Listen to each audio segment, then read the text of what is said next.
नमस्कार बच्चों, इकोनॉमिक्स अड्डा में आप सबका स्वागत है। आज हम लोग ब्रह्मपुत्र नदी तंत्र के बारे में विशेष रूप से डिस्कस करेंगे। ब्रह्मपुत्र नदी की उत्पत्ति चेमांग चुंग डुंग ग्लेशियर से होती है। यह ग्लेशियर तिब्बत के मानसरोवर झील के समीप स्थित है। ब्रह्मपुत्र नदी को तिब्बत में सांगपो नदी कहा जाता है। तिब्बत की राजधानी लहासा सांगपो नदी के तट पर स्थित है। और चीन में ब्रह्मपुत्र नदी को यारलंग जंगबो नदी कहा जाता है।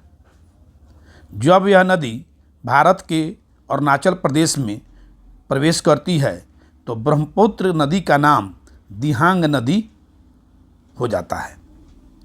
और जब यह दिहांग नदी असम में प्रवेश करती है तो इस दिहांग नदी का नाम ब्रह्मपुत्र नदी हो जाता है। तो ब्रह्मपुत्र नदी का नाम ब्रह्मपुत्र नदी असम में ही पड़ता है।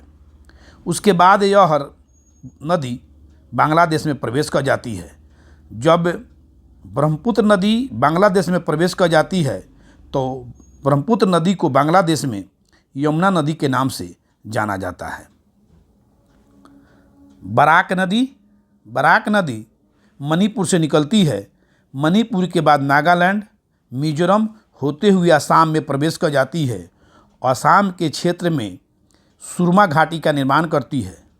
सुरमा घाटी पेट्रोलियम पदार्थ के लिए प्रसिद्ध जगह है। इसके बाद यह बराक नदी बांग्लादेश में प्रवेश कर जाती है और जाकर ब्रह्मपुत्र नदी में मिल जाती है। गंगा नदी जब बांग्लादेश में प्रवेश करती है तो इसका नाम पद्मा नदी होता है। और पद्मा नदी, यमुना नदी और बराक नदी, ये तीनों नदी के संगम को, ये तीनों नदी के मेल को, जब ये तीनों नदी मिलता है तो उस नदी का नाम मेघना नदी हो जाता है। और ये मेघना नदी बंगाल की खाड़ी में जाकर गिर जाती है। ब्रह्मपुत्र नदी की कुल लंबाई 2900 किलोमीटर है। ब्रह्मपुत्र नदी की भारत में कुल लंबाई 916 किलोमीटर है। ब्रह्मपुत्र नदी चेमांग चुंग डुंग ग्लेशियर से निकलती है। यह ग्लेशियर कैलाश पर्वत के समीप स्थित मानसरोवर झील के निकट स्थित है। यह नदी तिब्बत, अरुणाचल प्रदेश, असम होते हुए बांग्लादेश में प्रवेश कर जाती है और यह बंगाल की खाड़ी में जाकर गिर जाती है। यानी तिब्बत यानी चाइना, इंडिया और बांग्लादेश, 3 देश से होकर ब्रह्मपुत्र नदी बहती है। बराक नदी मणिपुर के लियाई कुलेन गांव से निकलती है और मणिपुर, नागालैंड, मिजोरम एवं असम राज्यों से बहते हुए बांग्लादेश में प्रवेश कर जाती है और बंगाल की खाड़ी में जाकर गिर जाती है। बराक नदी असम में प्रवेश करने के बाद सुरमा घाटी का निर्माण करती है और यह सुरमा घाटी पेट्रोलियम भंडार के लिए प्रसिद्ध है। ब्रह्मपुत्र नदी तिब्बत से निकलती है। तिब्बत से निकलने के बाद अरुणाचल प्रदेश में प्रवेश करती है। अरुणाचल प्रदेश के बाद यह असम में प्रवेश करती है और यह अनेक धाराओं में विभाजित हो जाती है। और यही धारा नदी द्वीप का निर्माण करती है। जैसे धारा है, एक धारा यहाँ बहा, एक धारा यहाँ निकला, तो इसके बीच में जो खाली क्षेत्र पड़ा वह द्वीप का निर्माण होते गया। जैसे देखिए जल है और जो खाली क्षेत्र पड़ा द्वीप का निर्माण किया। ये खाली क्षेत्र है, द्वीप का निर्माण किया। ये जल है, अनेकों धारा में विभाजित है और ये सब द्वीप का निर्माण किया। ये सब जल है और ये द्वीप का निर्माण कर रहा है। ये जल विभाजित होता है, जो ये बचा हुआ है द्वीप का निर्माण कर रहा है। माजुली द्वीप विश्व का सबसे बड़ा द्वीप है जो ब्रह्मपुत्र नदी के द्वारा बनाया जाता है। माजुली द्वीप असम में स्थित है अब इस द्वीप को जिला घोषित कर दिया गया है। अब जिला बना दिया गया है। भारत का पहला नदी द्वीप जिला माजुली है। माजुली है, असम में स्थित है। इसको जिला घोषित कर दिया गया। ये ब्रह्मपुत्र नदी के द्वारा बनाया गया है।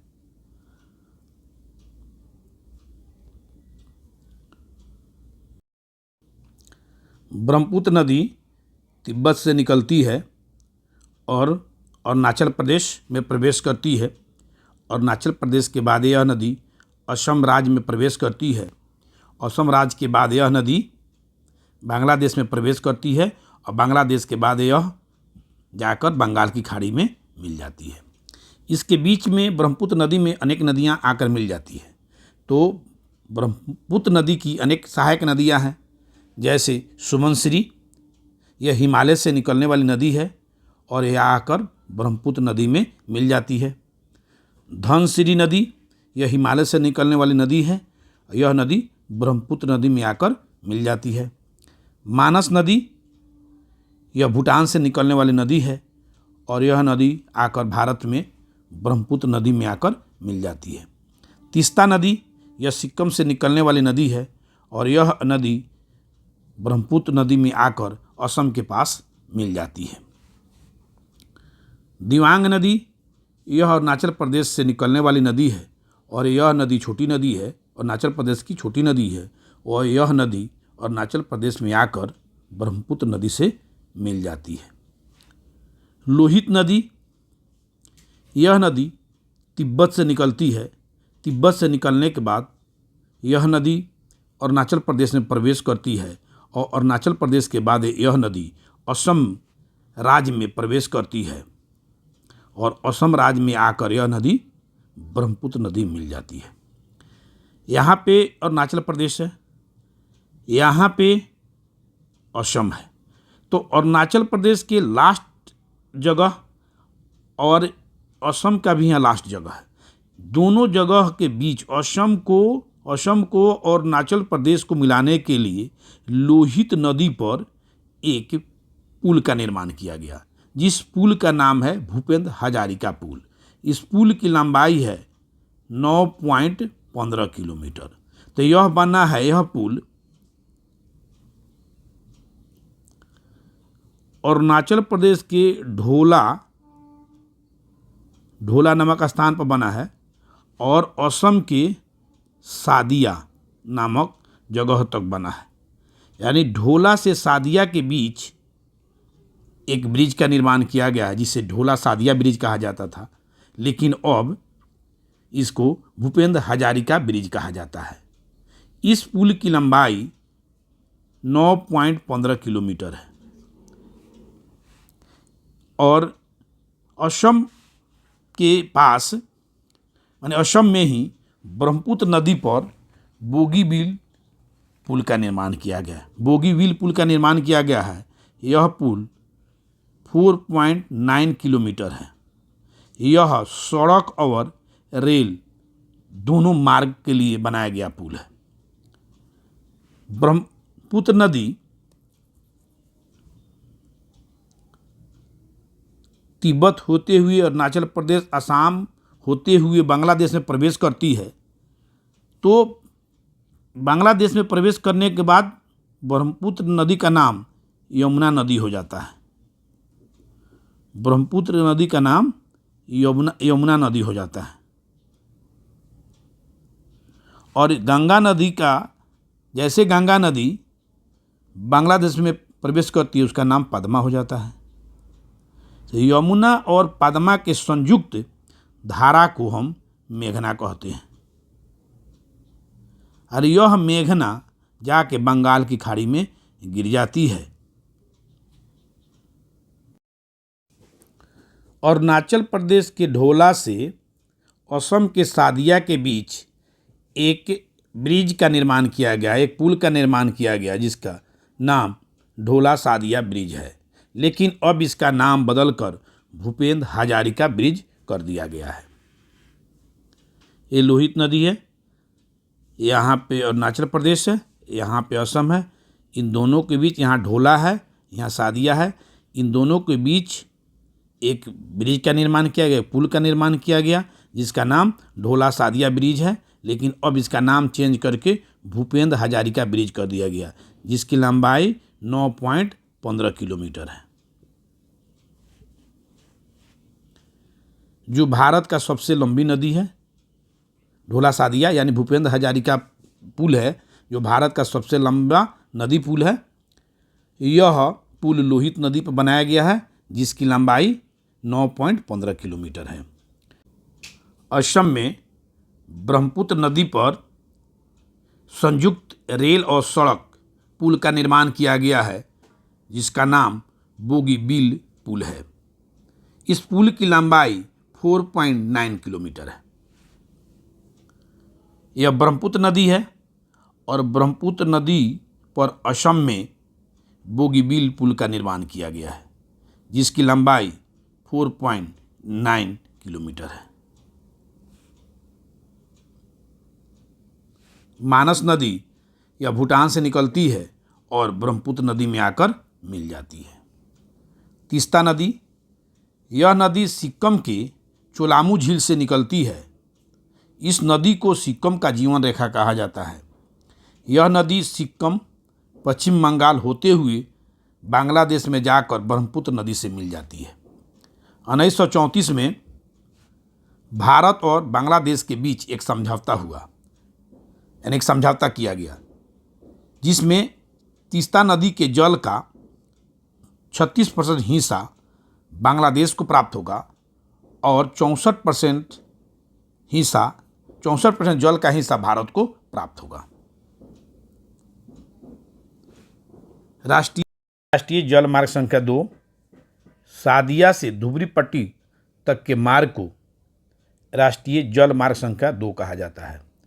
सादिया असम के तिनसुकिया जिला में स्थित है, यानी सादिया असम में स्थित है, जो अरुणाचल प्रदेश की सीमा सादिया से लगती है। धुबरी असम का एक जिला है जो बांग्लादेश की सीमा से लगता है। ब्रह्मपुत्र नदी को राष्ट्रीय जल मार्ग संख्या 2 1988 में घोषित किया गया, जिसकी लंबाई 891 किलोमीटर है। ये तिब्बत है। तिब्बत से ब्रह्मपुत्र नदी निकलती है, अरुणाचल प्रदेश में प्रवेश की। अरुणाचल प्रदेश के बाद असम में ब्रह्मपुत्र नदी प्रवेश करती है। तो असम का जो पार्ट जो अरुणाचल प्रदेश से लगा हुआ है, उस जगह का नाम सादिया है। यह सादिया है जो असम में पड़ता है, लेकिन यह सादिया अरुणाचल प्रदेश से बॉर्डर शेयर करता है। तो सादिया से लेकर जो ब्रह्मपुत्र नदी की पानी का बहाव है, धुबरी तक के मार्ग को राष्ट्रीय जल मार्ग संख्या 2 कहा जाता है, जिसकी लंबाई 891 किलोमीटर है। ब्रह्मपुत्र नदी तिब्बत से निकलती है, अरुणाचल प्रदेश में प्रवेश करती है। अरुणाचल प्रदेश के बाद असम में प्रवेश की। असम के कहाँ प्रवेश की? सादिया में। तो यहीं सादिया में प्रवेश की। यहीं सादिया से ही जो ब्रह्मपुत्र नदी है, वहीं से ब्रह्मपुत्र नदी को राष्ट्रीय जल मार्ग संख्या 2 कहा गया। यह कहाँ तक है? धुबरी तक। और धुबरी के बाद यह ब्रह्मपुत्र नदी बांग्लादेश में प्रवेश कर जाती है, और बांग्लादेश में प्रवेश करने के बाद यह नदी बंगाल की खाड़ी में जाकर गिर जाती है। तो सादिया से लेकर धुबरी पट्टी तक के मार्ग को राष्ट्रीय जल मार्ग संख्या 2 कहा जाता है।